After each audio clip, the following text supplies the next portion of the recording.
Welcome to very review. இந்த வீடியோவில் 2024லேருந்து எடுக்கப்பட்ட ஒரு சூப்பரான ஹாலிவுட் திரைப்படம் தான் 40 ஏக்கர்ஸ். இந்த திரைப்படம் இப்போ தமிழ் டப்பிங்கோட வெளிவந்திருக்கு.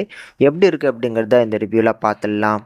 இதில் இந்த படத்தோட கதையை ஒரு பேரழிவுக்கு அப்புறம் மக்கள் ஒரு சர்வே பண்ணுறதுக்கு எவ்வளோ கஷ்டப்படுறாங்க அப்படிங்கிற மாதிரியான கான்செப்டில் தான் அந்த படம் எடுக்கப்பட்டிருக்கும்.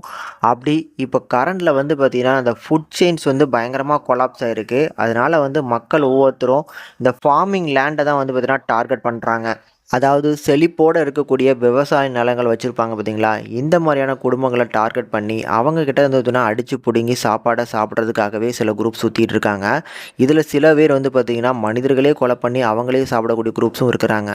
இந்த மாதிரியான மோசமான சூழ்நிலைக்கு மத்தியில் ஒரு ஆப்பிரிக்க அமெரிக்க குடும்பம் பார்த்திங்கன்னா சில விவசாய நிலங்களோட வச்சுக்கிட்டு ஒரு ஊருக்கு ஒதுக்குப்புறமாக ஒரு தனியான ஒரு வாழ்க்கையை வாழ்ந்துட்டு இருக்கிறாங்க.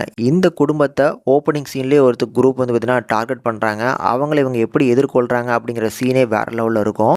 ஸோ இப்படி இருக்க பூமிக்கு மத்தியில் மக்களோட ஒட்டி உறவாடி வாழ முடியாது. அதனால் இந்த குடும்பம் பார்த்திங்கன்னா தனியாகவே இருந்து நம்மளை பார்த்துக்கலாம் அப்படிங்கிற மாதிரி தான் இருக்கிறாங்க. ஆனால் இந்த படத்தில் இருக்கக்கூடிய அந்த குடும்பத்தில் இருக்கக்கூடிய ஒரு பையனுக்கு காதல் வருது ஒரு பொண்ணு மேலே. அதனால் வரக்கூடிய பிரச்சனைகள் என்ன, கடைசி இந்த குடும்பம் எந்த மாதிரியான பிரச்சனைகளுக்கு தள்ளப்படுது அப்படிங்கிறத ரொம்ப அழகாக காமிச்சிருப்பாங்க.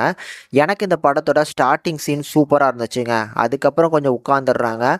கடைசி பார்த்தீங்கன்னா திருப்பி ஒரு கிளைமேக்ஸை ஒட்டி பார்த்தீங்கன்னா திருப்பி படம் பிக்கப் ஆகுது. நடுவில் இருக்கக்கூடிய போர்ஷன்ஸ் கொஞ்சம் சுமாராக தான் இருக்குது. படத்தில் கேரக்டர்ஸ்னு எடுத்துக்கிட்டோம் அப்படின்னா பர்டிகுலராக அந்த இருக்கக்கூடிய ஒரு ஃபேமிலியில் இருக்கக்கூடிய நிறைய கதாபாத்திரங்கள் இருப்பாங்க. ஸோ ஒவ்வொரு கதாபாத்திரங்களுக்கும் ஈக்குவலாக ஸ்பேஸ் கொடுத்து, ஸோ அதில் இருக்கக்கூடிய ஒரு கதாபாத்திரமான அந்த பையன் ஒரு காதலில் விழும்போது எந்த மாதிரியான பிரச்சனைலாம் வருது அப்படிங்கிறத ஸ்மூத்தாக ஹேண்டில் பண்ணியிருந்தாலும் படத்தோட மிடில்லையுமே கொஞ்சம் ஆக்ஷன் சீக்வன்ஸ் பிளான் பண்ணி தான் நல்லா இருந்திருக்கும்.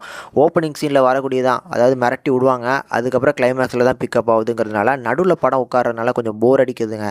அதனால் முடிஞ்சால் ட்ரை பண்ணி பாருங்கள். ஆனால் ஒன் டைம் தாராளமாக ட்ரை பண்ணலாம்.